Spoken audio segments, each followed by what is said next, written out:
Assalamualaikum warahmatullahi wabarakatuh.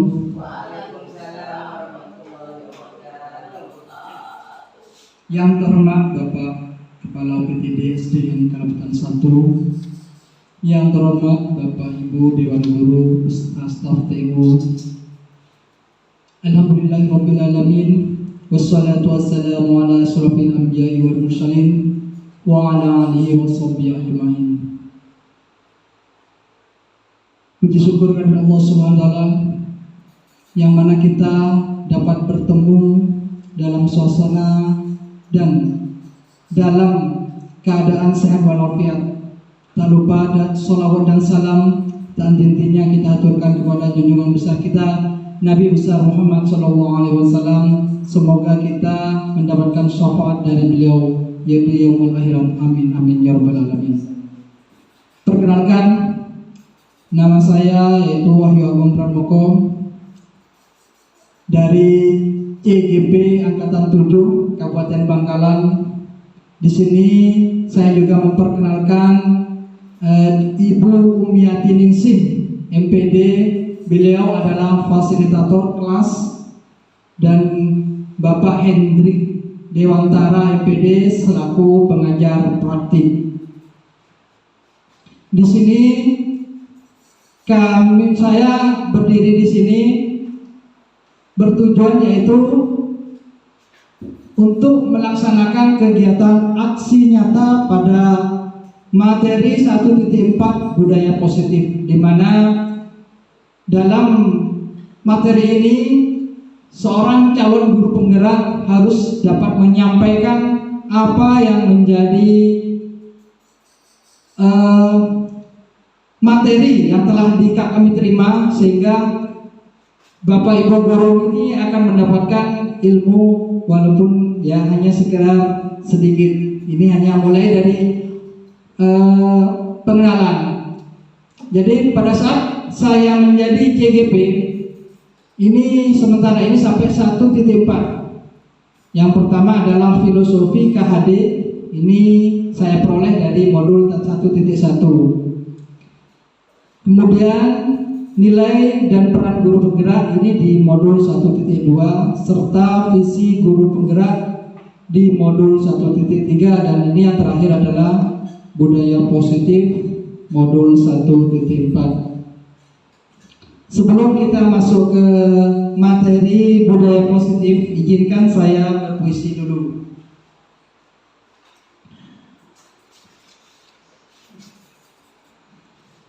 Hendak pergi beli roti, duit terlupa di atas meja. Guru penggerak senang berkolaborasi, bergerak mewujudkan aksi nyata. Singgah sebentar ke rumah Basir, meminta tomat dan pepaya. Untuk Anda yang telah hadir, salam hormat dari saya. Wanita jelita menjadi ayu, bingung sejenak mencari alamat. Selamat datang Bapak Ibu guru, semoga acara ini membawa manfaat. Langsung ke lanjutnya. Mungkin di benak Bapak Ibu ini sosok ini adalah mungkin tidak asing lagi, biar aja ya, yaitu Bapak Ki Hajar Dewantara. Beliau adalah Bapak pendidikan kita. Jadi mungkin dari Bapak Ibu guru ini kata-kata ing ngarso sunturodo, ing makyo mangun kerso, tuturi handayani. Ini tidak asing. Mungkin ada yang bisa menjelaskan dari kalimat ini? Mungkin ada yang bisa menjelaskan Bapak Ibu? Tidak ya. Jadi ing ngarso sunturodo. Ingarso Sutrodo itu adalah di depan memberi contoh. Jadi Bapak Ibu itu sebagai seorang guru hendaknya adalah memberi contoh kepada siswa dan siswinya. Jadi ini adalah suri teladan. Kemudian ing matio mangun kerso, di tengah memberikan himbauan atau ajakan, motivasi. Jadi Bapak, Ibu ini hendaknya banyak-banyaklah memberi motivasi kepada anak didik, sehingga anak didik kita mempunyai jiwa yang tergerak untuk melaksanakan pendidikan dengan senang. Dan yang terakhir adalah tupuri handayani, di belakang memberi dorongan, dia memberi semangat. Jadi Bapak Ibu terus memberikan semangat kepada anak-anak, sehingga anak-anak didik kita terus terlecut menjadi generasi penerus bangsa yang bisa membuat atau menciptakan Indonesia ini menjadi lebih maju lagi.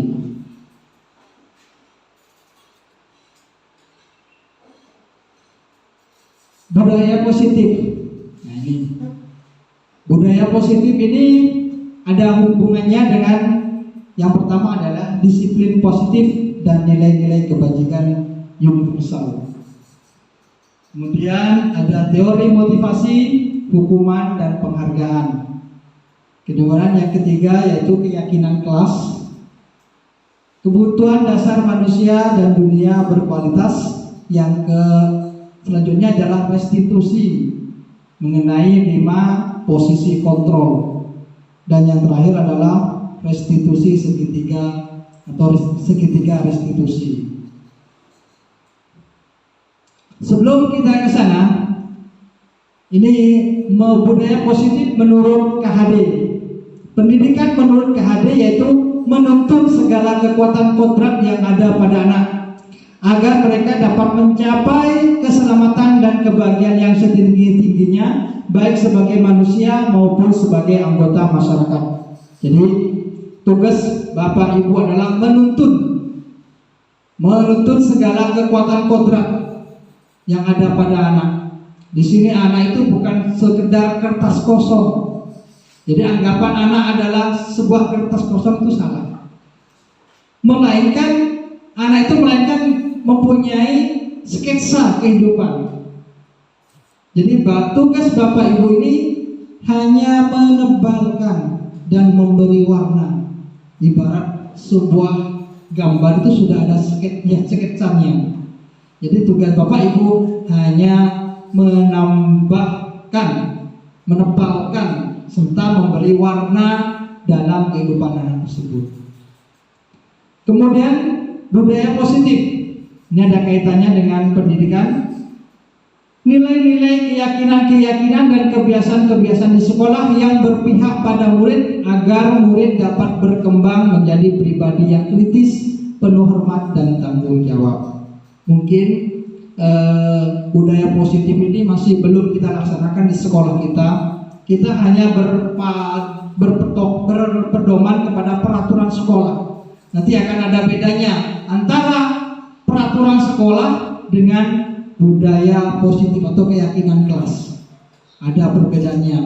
Jadi kalau peraturan ini bersifat memaksa, terus kemudian kalau peraturan ini yang membuat adalah sekolah.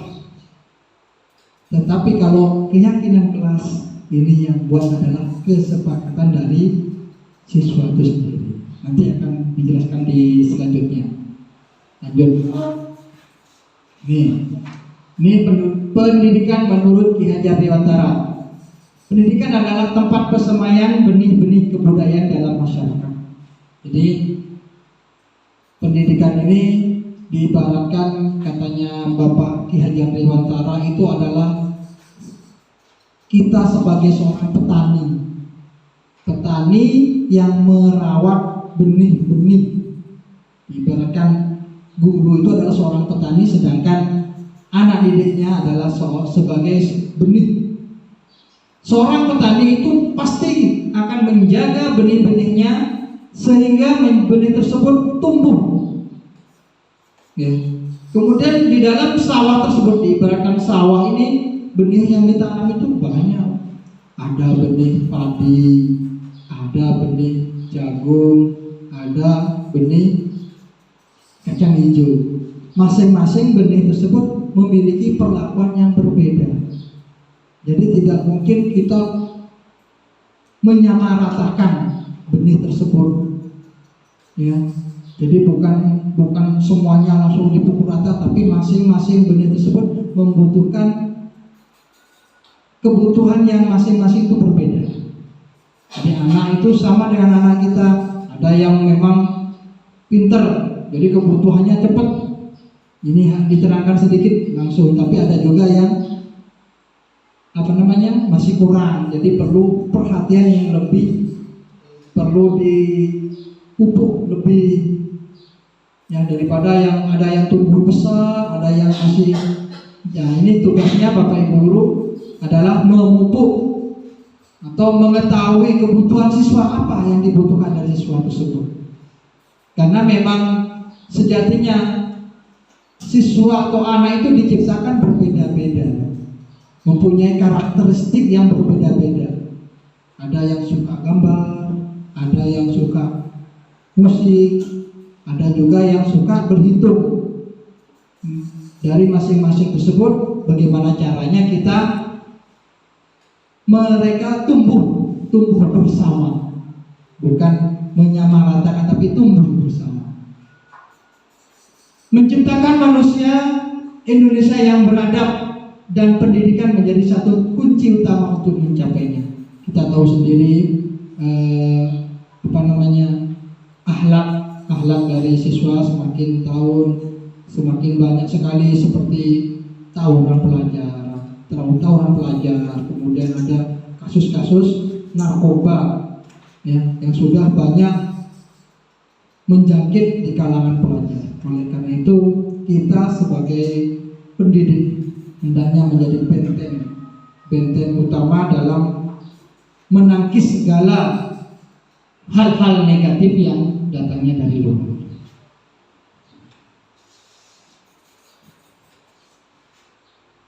Nah, di sini sedikit saya terangkan mengenai nilai-nilai dan peran guru penggerak. Mungkin nanti Bapak Ibu yang berkenan untuk mengikuti kegiatan atau program guru penggerak, ya, nanti dipersilahkan. Di sini sedikit saya urai tentang nilai guru penggerak. Nilai guru penggerak adalah berpihak pada murid. Jadi setiap apapun kegiatannya itu tidak merugikan murid. Jadi jangan sampai murid kita merasa kesal, marah, malas gitu. Jadi semua kegiatan harus berpihak kepada murid. Kemudian mandiri. Seorang CGP atau calon guru penggerak ini memiliki kemandirian. Mandiri dalam menciptakan sesuatu, jadi dia tidak bergantung kepada orang lain, harus membuat inovasi sehingga menimbulkan jiwa yang kuat. Sedangkan yang tiga yaitu kolaboratif. Seorang calon guru penggerak ini atau guru penggerak ini mempunyai jiwa yang kolaboratif. Apa itu kolaboratif? Mungkin ada yang bisa. Kolaboratif itu adalah kerjasama. Jadi nggak mungkin saya bisa sendiri tanpa dukungan dari Bapak Ibu, nggak mungkin. Jadi sikap kolaboratif ini perlu kita kembangkan. Jadi pada saat saya juga mengikuti kegiatan program guru penggerak, saya selalu berkolaboratif dengan teman-teman yang lain. Bagaimana memecahkan masalah atau menemukan suatu kesulitan, ini teman-teman bisa membantu. Yang keempat adalah inovatif atau kreatif ini. Jadi mempunyai daya nalar yang tinggi, mempunyai inovatif atau penemuan-penemuan. Mungkin ada yang bisa membuat sebuah pembelajaran yang membuat siswa-siswinya merasa betah di kelas. Peran guru penggeraknya yaitu menjadi pemimpin pembelajar. Jadi guru penggerak atau nanti Bapak Ibu guru itu akan menjadi pemimpin pembelajar. Di dalam kelas otomatis seorang guru adalah menjadi pemimpin pembelajar. Jadi Yang kedua, mewujudkan kepemimpinan murid. Di sini dituntut Bapak Ibu melihat potensi dari siswa tersebut. Walau misalnya siswanya masih malu atau takut, nah ini tugasnya Bapak Ibu untuk mendorong, ayo nak bisa menjadi pemimpin. Mendorong kolaborasi. Nah ini sama, bukan hanya gurunya tapi siswanya juga diharapkan bisa berkolaborasi masing-masing, menularkan pikiran ya. Jadi dia tidak boleh menjadi siswa egois ya. Jadi sekarang ini sulit untuk mencari orang yang yang benar-benar bisa membantu sesama. Jadi kita sebagai guru di sini hendaknya menciptakan kolaboratif sendiri. Jadi anak-anak itu diharap menjadi pribadi-pribadi yang tidak pelit, bisa membantu dengan sesama. Kemudian menjadi coach bagi guru lain serta menggerakkan komunitas praktisi. Komunitas praktisi ini contohnya adalah KKG atau MGMP. Mungkin nanti Bapak Ismail bisa memimpin tingkat MGMP, guru PAI. Mungkin nanti Ibu Erni atau Ibu Tin bisa menggerakkan atau menjadi pelopor dalam kegiatan komunitas KKG di Kudus kita. Kemudian visi penggerak, visi guru penggerak harus mampu mencerminkan nilai dan peran guru penggerak dalam terwujudnya profil pelajar Pancasila. Di sini, walaupun kita masih belum melaksanakan kurikulum Merdeka Belajar, tetapi kita harus sudah mempersiapkan diri untuk menyongsong kurikulum Merdeka Belajar. Mungkin Bapak Ibu tahu ada merdeka. Apa artinya merdeka? M, mulai dari diri. E, elaborasi. R, refleksi. D, demonstrasi kontekstual. Ya. E, elaborasi. K, koneksi antar materi. Seperti itu, merdeka. Lanjut Bu.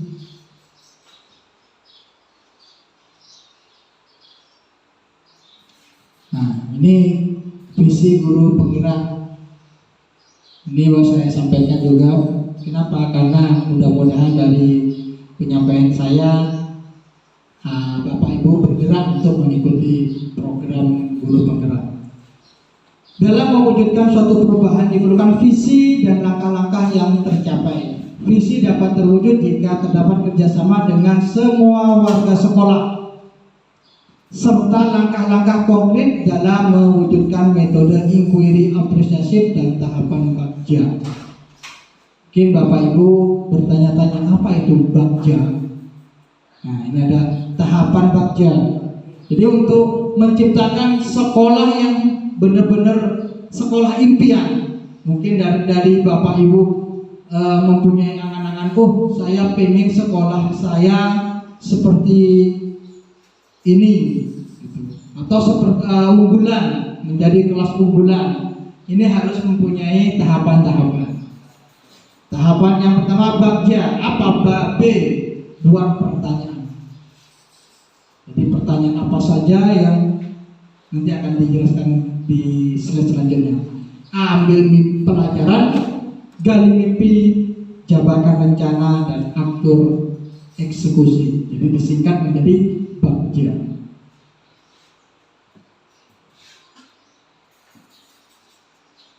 Nah ini bagja. Pertanyaan utama dibuat untuk menentukan arah penyelidikan, kekuatan, aset, potensi, peluang, mendefinisikan tujuan, memprovokasi dan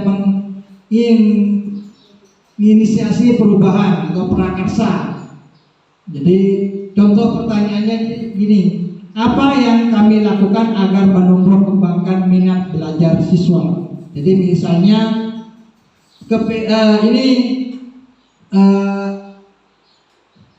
Ini keinginan saya. Ini saya buat contoh. Jadi keinginan saya melihat dari minat belajar siswa itu kurang. Jadi yang saya rasakan di sekolah kita atau di kelas saya ini, untuk minat belajar itu anak-anak kadang-kadang merasa malas, ngantuk, capek. Nah, ini bagaimana cara kami dapat menumbuh kembangkan minat belajar siswa? Yang pertama yaitu mencari penyebab mengapa siswa kurang berminat belajar melalui angket, observasi, atau dengan wawancara. Jadi Bapak Ibu bisa membuat suatu angket atau observasi atau wawancara dengan menanya 1-2 orang. Kemudian yang kedua yaitu berkolaborasi dengan kepala sekolah, teman sejawat untuk mendapatkan informasi. Jadi Bapak Ibu bukan hanya kerja sendiri, tapi diminta untuk berkolaborasi dengan Bapak kepala sekolah serta teman sejawat. Jadi kegiatan apapun ini diharapkan Bapak Ibu bisa berkolaborasi. Yang ketiga adalah membuat strategi. Kira-kira strategi apa yang bisa saya laksanakan agar minat belajar siswa itu bisa tumbuh? Lanjut. Nah, di sini kita masuk ke tahapan berikutnya, jadi ambil pelajaran. Nah, pertanyaannya, siapa di sekolah yang mempunyai pengalaman dalam menumbuh kembangkan minat belajar siswa? Jadi dari Bapak Ibu melihat kira-kira biasanya ini guru-guru senior ya, yang bisa memberikan pengalamannya, bagaimana cara Bapak Ibu senior yang bisa untuk menumbuh kembangkan minat siswa. Jadi menanyakan. Yang kedua, aktivitas apa yang dapat menumbuh kembangkan minat belajar? Kira-kira anak tersebut inginnya apa? Pembelajarannya seperti apa? Mungkin ada yang pengennya di luar kelas atau di dalam kelas, seperti itu. Kemudian situasi seperti apa yang dapat menumbuh kembangkan minat belajar siswa? Di situasi apa? Tegang atau humoris? Nah, ini bisa, atau kemudian biasanya Bapak Ibu sudah tidak sudah paham bagaimana cara menumbuh kembangkan minat, mungkin dengan memberikan suatu permainan atau membuat suatu proyek yang bisa menumbuh kembangkan minat belajar. Jadi mencari contoh nyata, aksi nyatanya yaitu mencari contoh nyata teman sejawat yang sudah mempunyai pengalaman. Kemudian aktivitasnya memberikan apresiasi kepada siswa dan menyesuaikan gaya belajar setiap siswa. Jadi di sini masing-masing anak itu mempunyai karakter yang beda. Jadi kita tidak bisa langsung hanya ceramah begitu saja. Memang ada anak yang memang menyenangi kegiatan belajar secara ceramah, tetapi banyak juga yang merasa bosan. Sehingga apa yang terjadi pada saat siswa merasa bosan? Mereka biasanya hanya tidur-tiduran atau mengganggu temannya. Kemudian situasi mengelola pembelajaran yang menyenangkan. Nah, di sini sudah masuk. Jadi membuat situasi pembelajaran yang menyenangkan sehingga siswa tersebut merasa antusias. Ya. Kemudian tahap berikutnya yaitu gali mimpi. Gali mimpi ini pertanyaan-pertanyaannya yaitu apa kebiasaan-kebiasaan yang dilakukan agar siswa memiliki minat belajar. Kebiasaan-kebiasaan apa? Misalnya setiap pagi anak diminta untuk senam sebentar, agar apa? Agar tidak jenuh. Kemudian apa lagi? Mungkin dari ibu kelas 1, kelas 2 awal dia mengajarkan nyanyian-nyanyian sehingga bisa menumbuhkan motivasi. Terus kemudian pertanyaan kedua, bagaimana cara mempertahankan minat belajar siswa yang sudah terwujud? Jadi kalau sudah terwujud, bagaimana cara mempertahankannya? Apakah sudah cukup atau terus kita kembangkan? Kalau kita kembangkan bagaimana? Mungkin menggunakan media pembelajaran yang interaktif. Kemudian yang ketiga, bagaimana perasaan Bapak Ibu guru jika siswa memiliki minat belajar yang tinggi? Tentunya sudah tidak diragukan lagi, kita pasti senang jika murid sudah memiliki minat belajar yang sesuai dengan yang kita inginkan. Tindakan atau yang penyelidikan yaitu meningkatkan inovasi pembelajaran, apresiasi menyesuaikan gaya belajar siswa. Kemudian yang ketiga, melakukan wawancara kepada siswa dan guru mengenai minat belajar. Untuk kurikulum Merdeka Belajar sendiri, kita nanti akan diperkenalkan yang namanya pembelajaran diferensiasi. Jadi pembelajaran diferensiasi itu pembelajaran yang sesuai dengan karakter siswa. Jadi nanti walaupun dalam satu pembelajaran ini masing-masing anak ini diharapkan menumbuh kembangkan bakat yang ada. Contoh dalam kegiatan pembelajaran matematika, mungkin dalam 1-2 orang itu merasa matematika itu adalah sesuatu yang sangat menjemukkan dan di mata anak yang mempunyai keunikan atau kemampuan dalam menggambar.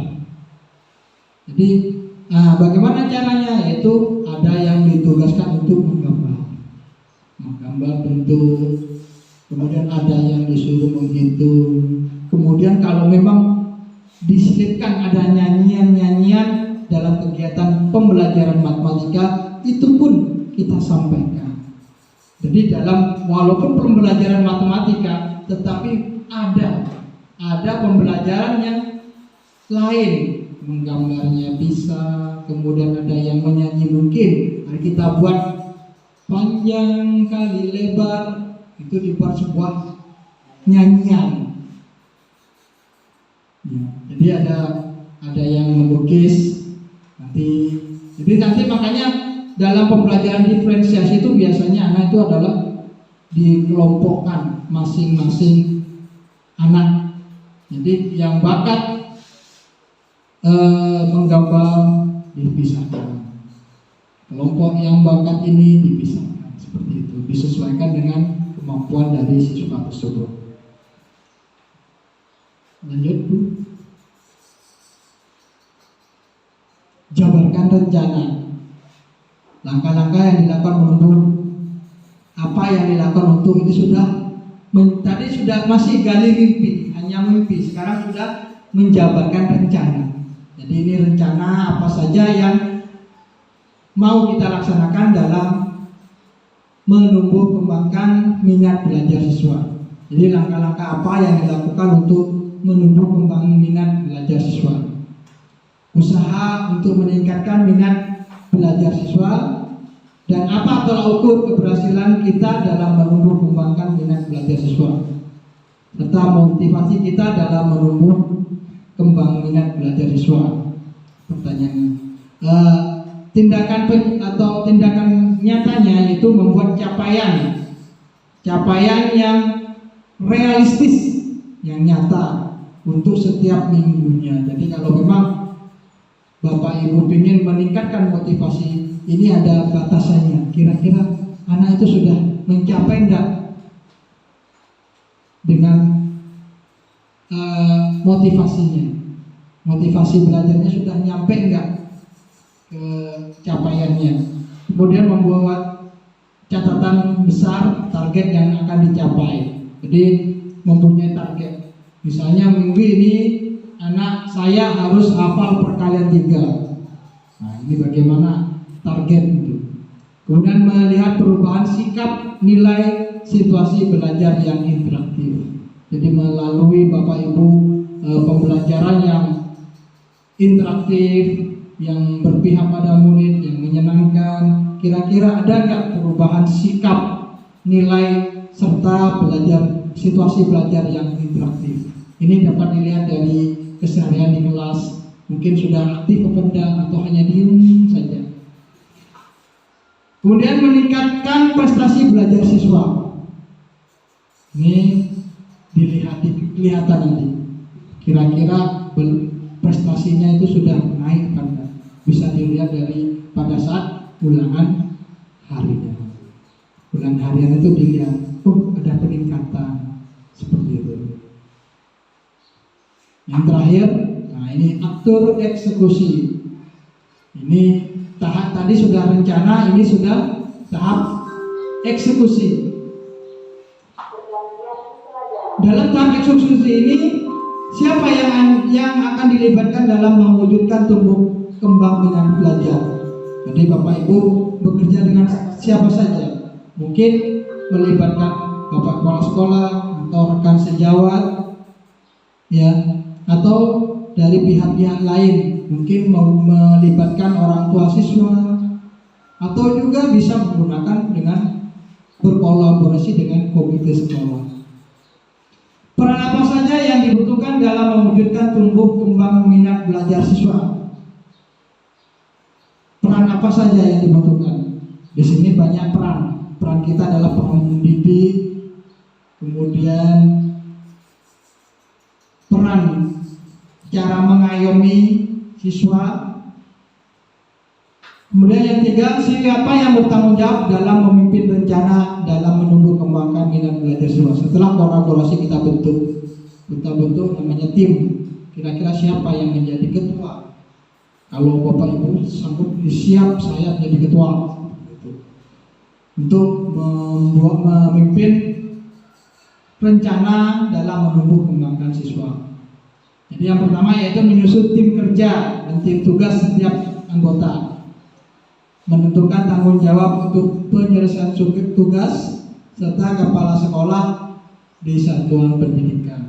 Jadi ada hubungannya untuk membuat suatu tim kerja dalam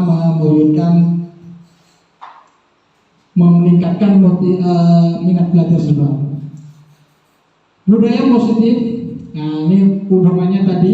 Berdasarkan penerapan tahapan bagian, akan muncul pembiasaan-pembiasaan positif yang dapat kita kenal dengan budaya positif. Budaya positif ini akan menimbulkan rasa aman dan nyaman pada murid dalam proses pembelajaran. Kenapa? Karena nanti budaya positif ini akan menjadikan anak tersebut merasa tenang, jadi tidak terbebani dengan hukuman. Kenapa? Karena hukumannya tersebut berasal dari dia sendiri. Anak-anak misalnya kalau tidak melaksanakan piket, kira-kira bagaimana yang enak? Memungut sampah, itu karena tidak ada keterpaksaan dari siswa tersebut, karena memang dari dirinya sendiri, bukan dari Bapak Ibu. Kalau dari Bapak Ibu, ayo, kalau yang tidak mengerjakan tugas, nanti saya hukum berdiri di depan kelas. Siswa akan melaksanakan dengan terpaksa. Tetapi kalau kita kembalikan kepada anak, kira-kira anak-anak, kalau tidak mengerjakan tugas, enaknya kamu mau diapakan? Maunya gimana? Oh Pak, saya pengennya nanti kalau saya nggak mengerjakan tugas, saya akan memungut sampah. Jadi anak tidak merasa karena itu sudah berasal dari dirinya sendiri, jadi nggak terpaksa. Kemudian budaya positif juga mendorong murid untuk berpikir, bertindak, dan mencipta sebagai proses memerdekakan dirinya, sehingga murid lebih mandiri dan bertanggung jawab. Jadi kalau sudah seperti itu, kalau sudah menjadi budaya positif ini, siswa itu sudah mempunyai angan-angan, kalau saya melanggar seperti ini, kalau saya nanti mempunyai prestasi saya bagaimana, seperti itu. Jadi ada keinginan untuk berubahnya itu bukan hanya takut sama bapak ibu guru, tapi berubah dari hati. Seperti bapak ibu guru ini, kira-kira kalau ke sekolah ada nggak yang bawa helm? Bawa helm. Tentunya bapak ibu ke sekolah naik sepeda motor kan. Nah, kalau memang ada kesadaran dari diri, itu seharusnya walaupun tidak ada polisi, itu tetap menggunakan helm. Bukan hanya untuk keselamatan saja, tapi memang sudah timbul dari diri. Jadi kalau pada saat saya pakai sepeda motor, saya wajib menggunakan helm. Seperti itu. Nanti putra putri kita, anak-anak didik kita, ini pengennya seperti itu. Bukan hanya ada bapak ibu guru, bukan hanya peraturan, tapi memang kesadaran diri untuk kebutuhannya sendiri. Saya pakai helm ini tujuannya supaya melindungi badan saya sendiri. Seperti itu. Jadi bukan karena adanya polisi atau adanya peraturan. Lanjut dulu. Nah, di sini kita diperkenalkan namanya restitusi. Apa pengertian restitusi? Restitusi adalah proses menciptakan kondisi bagi murid untuk memperbaiki kesalahan mereka sehingga mereka bisa kembali pada kelompok mereka dengan karakter yang lebih kuat. Restitusi juga proses kolaboratif yang mengajarkan murid untuk mencari solusi untuk masalah dan membantu murid berpikir tentang orang-orang yang diinginkan dan bagaimana mereka harus memperlakukan orang lain. Jadi nanti ada tahapan restitusi sendiri. Lanjut dulu. Nilai-nilai kebajikan universal. Nilai-nilai kebajikan adalah sifat-sifat positif manusia yang merupakan tujuan mulia yang ingin dicapai setiap individu. Nilai-nilai tersebut bersifat universal dan lintas bahasa, suku, bangsa, agama maupun latar belakang. Jadi nilai-nilai kebajikan itu, siswa itu bukan merasa benar sendiri. Ini punya saya harus melakukan apapun yang saya inginkan. Tidak seperti itu. Jadi ada namanya nilai-nilai kebajikan universal. Jadi siswa tidak merasa dirinya benar sendiri. Jadi diciptakan, kalau seperti ini kira-kira benar apa enggak? Bukan hanya saya Pak dipukul, saya harus balas. Pak saya dijahili, saya harus menjahili. Itu adalah nilai-nilai yang baik bagi dirinya tapi tidak baik orang lain. Di sini kita mengajarkan nilai-nilai kebajikan bukan hanya baik dari dirinya sendiri, tapi untuk semuanya kebaikan. Setiap perilaku perbuatan mempunyai suatu tujuan. Dengan menaikkan nilai-nilai kebajikan yang diyakini seseorang, maka motivasi intrinsik akan terbangun sehingga menggerakkan motivasi dalam untuk dapat mencapai tujuan yang lebih yang diinginkan. Mungkin nanti ada penjelasan sedikit tentang motivasi diri. Ada nanti motivasi Bapak Ibu datang ke sekolah ini, motivasinya apa? Apakah hanya sebatas mengerjakan tugas atau tanggung jawab sebagai seorang guru, atau keterpaksaan? Ini lain-lain, sama seperti siswa-siswi kita. Mereka datang ke sekolah itu ada motivasinya. Apakah untuk belajar atau cuma dia pengen kumpul sama teman-temannya? Saya kalau nggak sekolah di rumah ngapain? Sendirian, saya sekolah aja biar kumpul sama teman-teman. Ada seperti itu, ada. Kenapa? Saya lihat mau ke sekolah nggak bawa buku, nggak bawa pulpennya pun macet. Berarti kan motivasinya lain daripada teman-temannya. Ya, seperti itu. Ada juga karena takut dimarahi orang tua. Pak, kalau saya nggak sekolah saya dimarahi. Seperti itu. Atau ada lagi maksud, kalau saya nggak masuk nanti saya nggak naik. Nah itu adalah motivasi siswa. Lolai samo seperti itu. Nilai-nilai yang dicapai untuk setiap anak Indonesia kita kenal dengan profil pelajar Pancasila. Kembali ke profil pelajar Pancasila, yaitu beriman, bertakwa kepada Tuhan Yang Maha Esa dan berakhlak mulia, mandiri, berdarah kritis, berkebinekaan global, bergotong royong dan kreatif.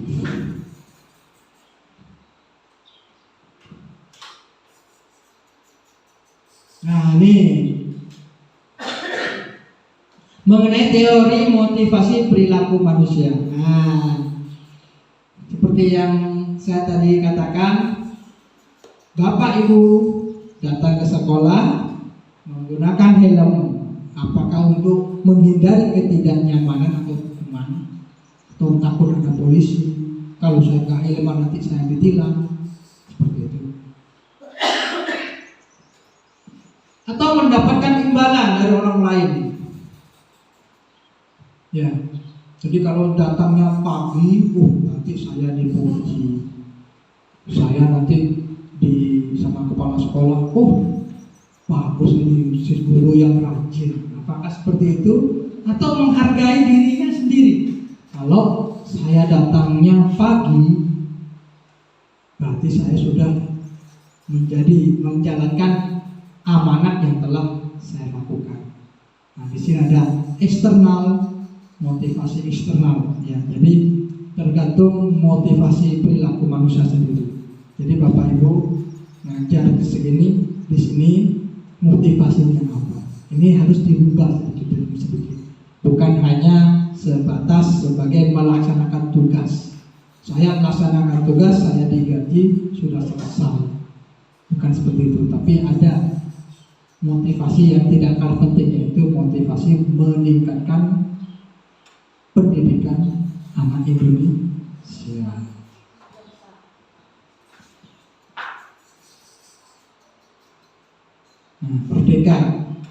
Merdeka menurut Ki Hajar Dewantara. Merdeka itu artinya tidak hanya terlepas dari perintah, akan tetapi juga cakap buat memerintah diri sendiri. Jadi anak itu mempunyai kebebasan dalam belajar, bukan hanya terkekang. Mungkin dari Bapak Ibu guru pada saat kita sekolah dulu, ketemu guru takut dihukum, nggak ngerjakan PR. Nah seperti itu sedikit demi sedikit dirubah. Nah di sini sebenarnya ini ditutup dulu tapi sudah terbuka. Mencatat 100 kali di buku kalimat. Saya tidak akan terlambat lagi karena ke sekolah. Nah itu termasuk hukuman. Ada hukuman, ada konsekuensi. Di sini ada lari mengelilingi lapangan basket 2 kali karena terlambat hadir ke sekolah. Itu termasuk hukuman. Murid diminta push up 15 kali karena tidak menggunakan masker ke sekolah. Itu termasuk hukuman. Menggantikan kertas tugas teman yang telah dicoret, itu konsekuensi. Jadi harapannya Bapak itu tidak memberi hukuman, tetapi memberikan konsekuensi. Misalnya ada seseorang anak merusak barang temannya yang lain, maka konsekuensinya apa? Jadi memperbaiki mainan yang telah dirusak. Itu adalah konsekuensi. Membersihkan tumpahan air di meja tulis karena tersenggol pada saat belajar, itu konsekuensi. Kalau hukuman langsung, kamu sudah menumpahkan ini, kamu harus berdiri, itu adalah hukum. Tapi kalau konsekuensinya dia sudah, silakan dibersihkan. Murid disuruh tidak memakai sepatu seharian karena tidak mengenakan sepatu hitam, itu juga hukum. Tapi kalau konsekuensinya, silakan kalian dikasih warna hitam. Nah seperti itu adalah namanya konsekuensi. Tolong nak, sepatunya putih, ayo dirubah hitam. Bagaimana caranya? Ayo, Bapak punya chat. Bagaimana kalau di chat? Nah, itu. Kemudian lari mengelilingi lapangan basket karena terlambat untuk melakukan pelajaran PJOK. Ini walaupun sama-sama lari di atas, tapi karena pelajaran PJOK lain halnya. Konsekuensinya lain. Lanjut dulu. Nah, restitusi merupakan proses menciptakan kondisi bagi murid untuk memperbaiki kesalahan mereka sehingga mereka bisa kembali ke kelompok mereka dengan karakter yang lebih kuat. Restitusi juga merupakan kolaborasi mengajarkan siswa untuk mencari solusi dan untuk masalah mereka dan membantu murid berpikir tentang orang seperti apa yang mereka ingin menjadi, tujuan mulia dan bagaimana mereka harus memperlakukan orang lain. Jadi itu adalah pengertian dari restitusi.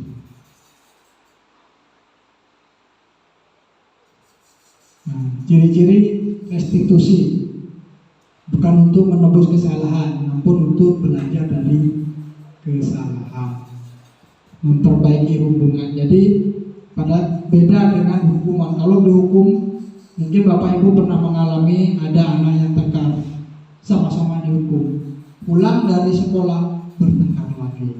Kenapa? Karena tidak ada memperbaiki hubungan. Alangkah baiknya didamaikan, hubungan itu tetap diperbaiki. Tawaran bukan paksaan. Kamu harus gini, bagaimana kalau seandainya gini, ditawarkan. Jadi anak tidak merasa, oh saya nggak mau seperti ini, tapi harus saya dipaksa. Restitusi menuntut untuk melihat di dalam diri. Jadi melaksanakan suatu pekerjaannya itu dari dalam diri sendiri. Restitusi mencari kebutuhan dasar yang mendasari tindakan. Restitusi juga adalah cara yang paling baik. Restitusi fokus pada karakter bukan tindakan. Restitusi fokus pada solusi. Restitusi mengembalikan murid yang berbuat salah pada kelompoknya. Jadi bisa mendamaikan dari ke kelompok tersebut. Kebutuhan dasar manusia. Kebutuhan dasar manusia itu terbagi menjadi 5. Kebutuhan bertahan hidup atau survive. Kebutuhan kasih sayang dan rasa diterima, love and belonging. Kebebasan, freedom. Kesenangan, fun, penguasaan atau power. Jadi setiap manusia pengennya seperti itu. Jadi pengen merasa disayangi, diterima dengan kelompoknya, mempunyai kebebasan bertindak, kesenangan, pengen senang-senang, dan penguasaan, tidak mau ditekan. Ini setiap dasar manusia seperti itu. Semua manusia pasti ingin seperti itu. Ketika seorang murid melakukan suatu pelanggaran yang bertentangan dengan nilai-nilai kebajikan atau melanggar peraturan, hal itu sebenarnya karena mereka gagal memenuhi kebutuhan dasar mereka. Jadi memang misalnya ada anak yang nakal. Kenapa kok dia nakal? Oh, berarti dia di rumahnya kurang adanya kasih sayang. Jadi kasih sayangnya nggak terpenuhi, sehingga dia melepaskan kemarahannya dalam pergaulan teman. Kemudian juga kadang-kadang kesenangan, fun, bermain saja. Kenapa? Karena dalam di rumahnya kebutuhan akan bermain itu kurang. Jadi siswa itu pengennya main saja. Nah, kemudian ada penguasaan tertekan sehingga dia berani maju ke depan. Disuruh maju ke depan, berani. Berarti dia kurang memiliki dasar penguasaan powernya kurang, sehingga yang ada apa? Anak tersebut minder, takut, seperti itu. Nah, keyakinan kelas. Nah, seperti tadi, mengapa keyakinan kelas? Mengapa tidak peraturan kelas? Nah, Mengapa kita melakukan peraturan tentang penggunaan helm pada saat mengendarai kendaraan bermotor? Kemungkinan jawabannya itu adalah keselamatan. Ya, tetapi tidak, karena kebutuhan kita. Kebutuhan apa? Banyak, untuk keselamatan, melalui peraturan seperti itu. Mengapa kita memiliki peraturan tentang penggunaan masker dan mencuci tangan setiap saat? Kemungkinan jawabannya adalah untuk kesehatan dan keselamatan. Nilai-nilai keselamatan dan kesehatan adalah kita sebut sebagai suatu keyakinan, yaitu nilai-nilai kebajikan universal yang disepakati secara tersirat dan tersurat, lepas dari latar belakang suku, negara, bahasa, dan maupun agama.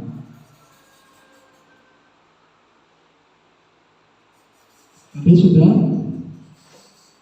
lanjut dulu.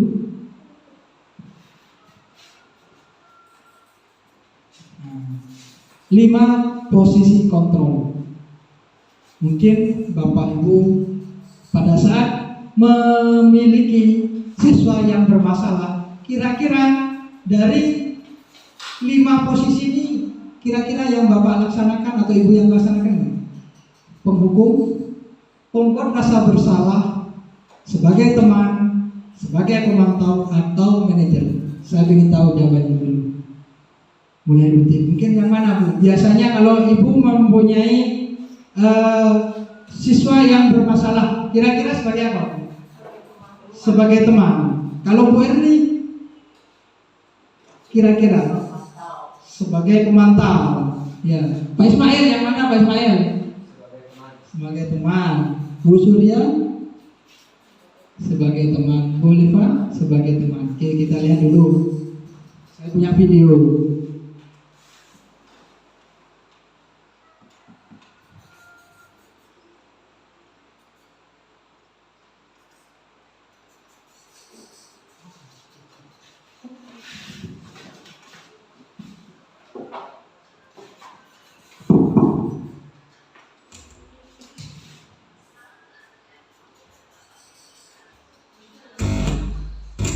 Tim restitusi, salah satu program.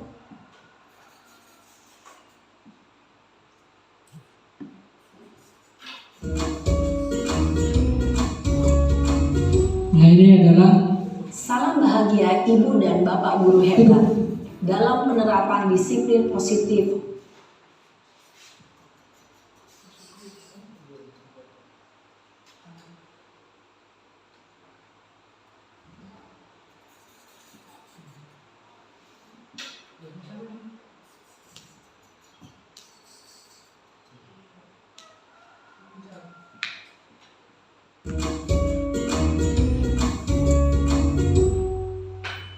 Salam bahagia Ibu dan Bapak guru hebat dalam penerapan disiplin positif restitusi. Di sini ada 5 posisi kontrol yang bisa Bapak Ibu ketahui. Yang mana nanti yang paling baik? Restitusi adalah proses perjalanan seorang pendidik agar dapat mengenali dirinya.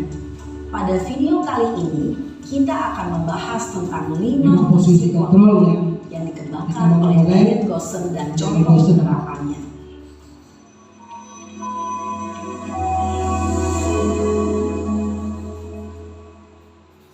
5 posisi kontrol itu adalah 1. Posisi penghukum. Nah, ini posisi penghukum. Posisi pembuat merasa bersalah. 3. Posisi teman. 4. Posisi pemantau atau monitor. Dan 5. Posisi manajer. Untuk lebih memahami kelima posisi tersebut, mari kita saksikan kasus Naren yang terlambat hadir 20 menit di sekolah dan melihat bagaimana kelima posisi kontrol dalam menghadapi masalah tersebut.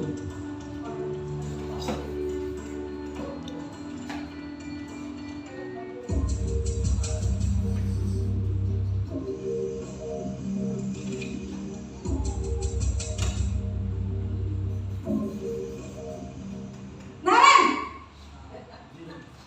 sini kamu. Ini posisi penghukum. Selamat pagi, Bu. Selalu terlambat. Kamu deh, pasti terlambat. Maaf, Bu. Saya Apa? Apa coba? Alasan kamu apa lagi? Kapan sih kamu tidak terlambat?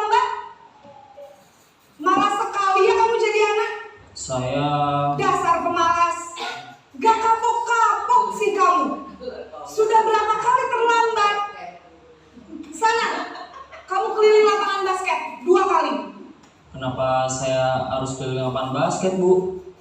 Kenapa? Kamu melawan ibu? Berani-beraninya jawab. Sudah terlambat, masih berani jawab pula.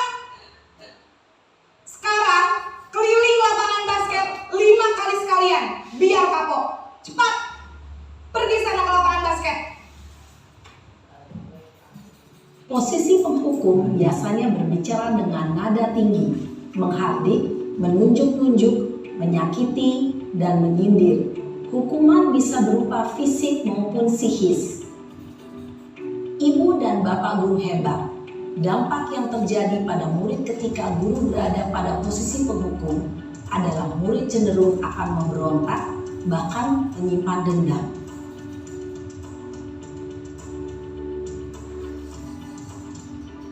Ini posisi pembuat merasa bersalah.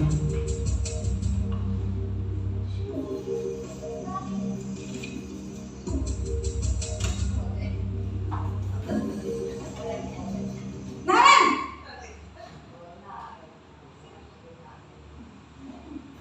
Selamat pagi, Bu. Naren. Kamu kenapa terlambat lagi, nak? Ya Tuhan, Naren. Kamu senang ya bikin ibu susah ya? Kalau kamu terlambat lagi, nanti ibu yang ditegur bapak kepala sekolah, nak. Disangka ibu tidak bisa membina kamu. Duh, gimana ini? Maaf, Bu. Duh, Gusti Naren. Kamu suka ya kalau ibu ditegur bapak kepala sekolah? Terus, sekarang ibu harus tulis apa ini di buku absen? Ini kamu sudah sering terlambat loh. Ibu harus apa coba? Maaf, Bu. Maaf sekali. Ya sudah, lain kali jangan bikin ibu susah lagi ya, nak ya. Ibu tidak akan kuat lagi kalau kamu begini terus. Bisa jantungan kalau ibu tegur bapak kepala sekolah. Sana cepat ke kelas. Maaf ya, Bu. Maaf sekali. Posisi pembuat rasa bersalah berbicara dengan nada tenang, cenderung lembut.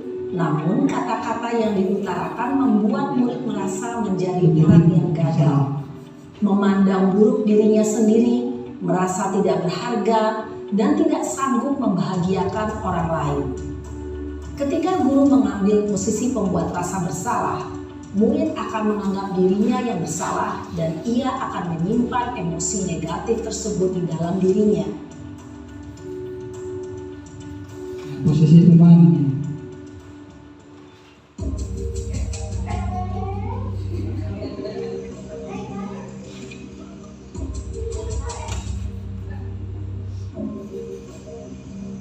Naren!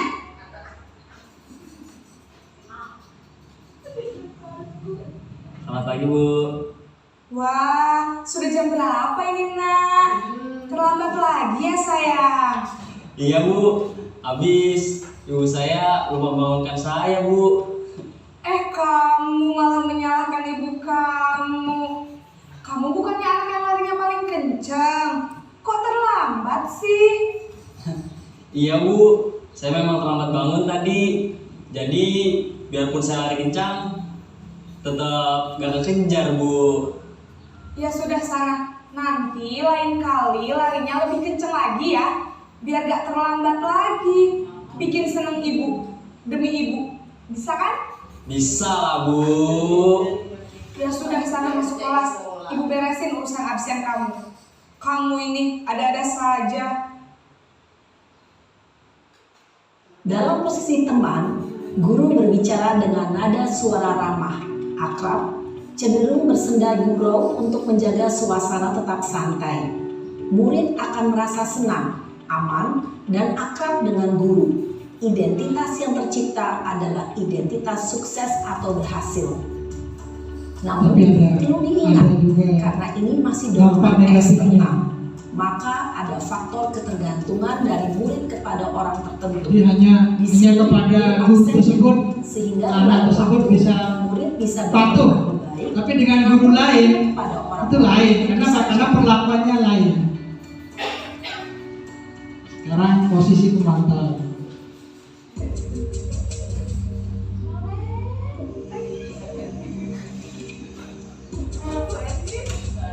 buat ini. Naren,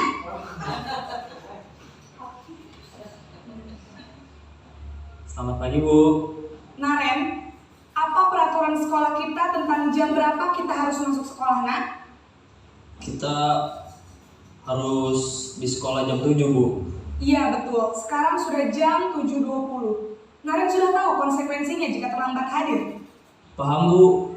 Saya harus tinggal kelas pas jam istirahat selama 20 menit.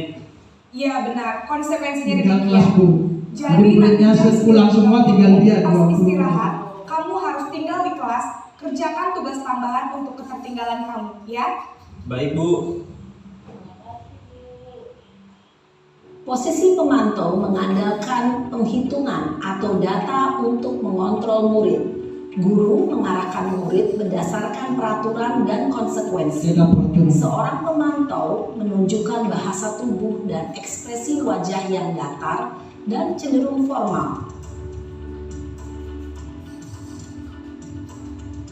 Nah, ini adalah posisi yang terbaik. Jadi posisi ini.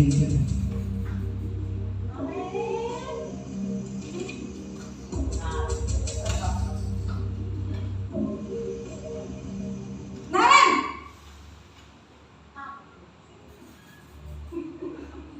Selamat pagi, Bu. selamat pagi Naren. Maaf, Bu. Saya terlambat. Iya, sekolah masuknya jam 7, sekarang sudah jam 7.20. Jadi sekarang bagaimana ini Naren? Maaf, Bu. Saya lupa setel alarm saya semalam. Baiklah, menurut kamu, keyakinan sekolah yang mana yang perlu kamu tingkatkan? Menghargai diri sendiri dan orang lain mungkin ya, Bu. Setuju. Jadi, apakah Naren meyakini prinsip saling menghormati tersebut? Iya, Bu. Saya meyakininya. Apakah Naren bersedia memperbaiki masalah keterlambatan ini? Bersedia, Bu. Bagaimana kamu akan perbaiki masalah keterlambatan ini? Ini Hmm, ditanyakan saya bagaimana cara tidak solusi. lupa menyetel alarm saya, Bu. Baik, kalau Naren lupa menyetel alarm di rumah, ada orang yang kira-kira bisa bantu mengingatkan tidak? Ada, Bu. Kakak saya, Kak Emma. Ada lagi selain Kak Emma? Selain Kak Emma, ada ibu saya. Baik, jadi yang mengingatkan Naren adalah Kak Emma dan ibu kamu ya? Jadi carikan solusi. Kira-kira akan mulai start alarm kapan ya Naren? Setelah pulang sekolah, akan segera saya lakukan. Baik, jadi Naren akan setel alarm untuk bangun besok pagi dan akan diingatkan oleh kakak dan ibunda Naren ya. Ada lagi yang mungkin perlu dilakukan Naren agar tidak terlambat bangun lagi. Tidak ada, Bu. Baik Naren, terima kasih untuk kerjasama kamu. Sekarang kamu perlu kembali ke kelas untuk belajar. Baik, Bu. Terima kasih. Posisi manajer adalah posisi kontrol yang disarankan untuk membimbing murid memiliki sikap disiplin yang positif, yaitu murid yang mandiri, bertanggung jawab, dan dapat memecahkan masalah. Tujuan dari posisi ini adalah agar murid dapat berefleksi atas tindakannya. Guru akan dengan tulus memberikan pertanyaan-pertanyaan bermakna, sehingga membuat murid dapat belajar dari kesalahannya dan mencari sebuah solusi untuk menyelesaikannya. Ibu dan bapak guru hebat, setelah mengamati adegan kelima posisi kontrol tadi, kira-kira posisi mana yang paling ideal? Posisi mana yang dapat menunjang motivasi intrinsik murid? Ya, tentu posisi manajer. Posisi ini memang posisi ideal yang ingin dituju setiap pendidik. Pada posisi inilah, guru dapat menerapkan disiplin positif yang berpihak pada murid, yang memerdekakan murid. Perjalanan seorang pendidik tentunya tidak mudah untuk sampai pada posisi seorang manajer. Namun, tujuan kita pasti, yaitu menciptakan murid-murid yang mandiri, merdeka, dan bertanggung jawab. Semoga penggambaran 5 posisi kontrol yang telah diperlihatkan ini dapat menjadi ajang refleksi bagi kita semua agar dapat terus mengasah. Nah, sudah tadi. Jadi posisi penghukum, pembuat merasa bersalah, posisi teman, posisi pemantau, dan posisi manajer.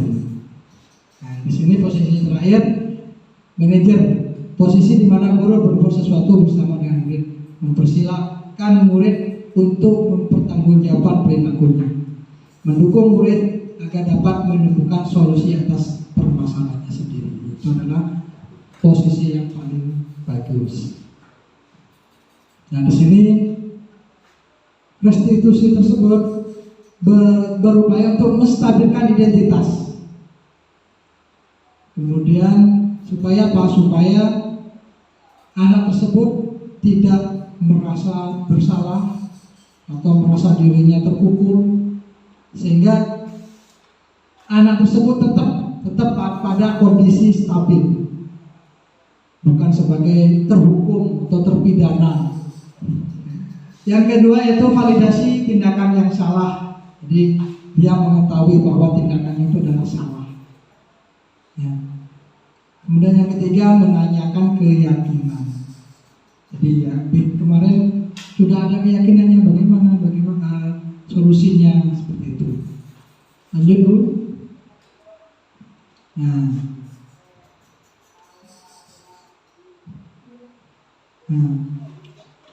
Mengapa keyakinan kelas? Mengapa tidak peraturan kelas saja? Ya. Ada yang tahu jawabannya? Kenapa kok keyakinan kelas?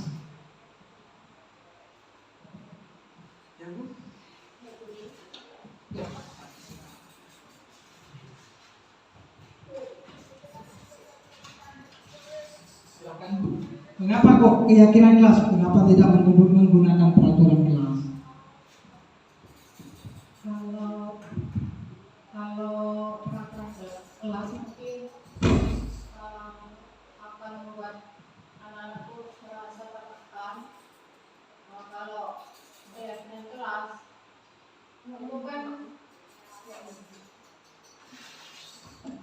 itu kan sejarah sukarela.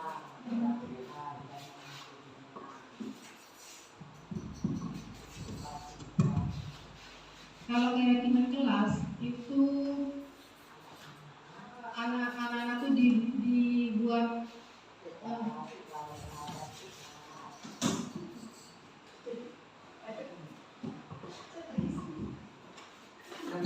Ketika keyakinan kelas, anak-anak itu mempunyai tanggung jawab sendiri yang mengerjakannya dengan sukarela dan keikhlasan agar kelasnya itu menjadi nyaman, karena kelasnya sendiri yang akan dia dengan keadaan kelas yang nyaman, anak-anak bisa lebih konsentrasi dalam proses belajar.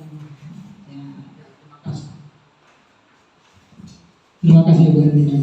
Jadi mengapa keyakinan kelas tidak peraturan kelas? Karena kalau peraturan itu yang membuat adalah pihak sekolah atau guru. Sedangkan kalau keyakinan kelas, karena itu berasal dari anak-anak itu sendiri, menyebabkan anak tersebut merasa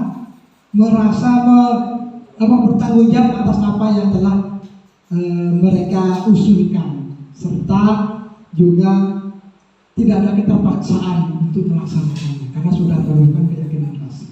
Kemudian mengapa adanya keyakinan kelas penting untuk terbentuknya suatu budaya positif? Budaya positif banyak sekali kan tadi, bertanggung jawab, mandiri, kemudian itu. Jadi dengan adanya keyakinan kelas itu membuat atau menciptakan suatu karakter anak yang mandiri, yang bebas, yang bisa meningkatkan jiwa karakter tersebut akan terus dipupuk sehingga menjadi anak tersebut menjadi seorang pribadi yang mempunyai karakteristik yang kuat. Kemudian bagaimana mewujudkan sebuah keyakinan kelas yang efektif? Ya dengan cara apa? Bagaimana cara mewujudkannya? Yaitu dengan melaksanakan keyakinan kelas secara terus menerus. Jadi tidak boleh kita sekarang melakukan, besoknya dipotong, tapi harus secara kontinu atau secara terus menerus. Mungkin Ada pertanyaan sebelum saya tutup? Tidak ada? Oke, hanya itu yang bisa saya sampaikan. Kurang lebihnya saya mohon maaf. Akhirul kalam. Assalamualaikum warahmatullahi wabarakatuh.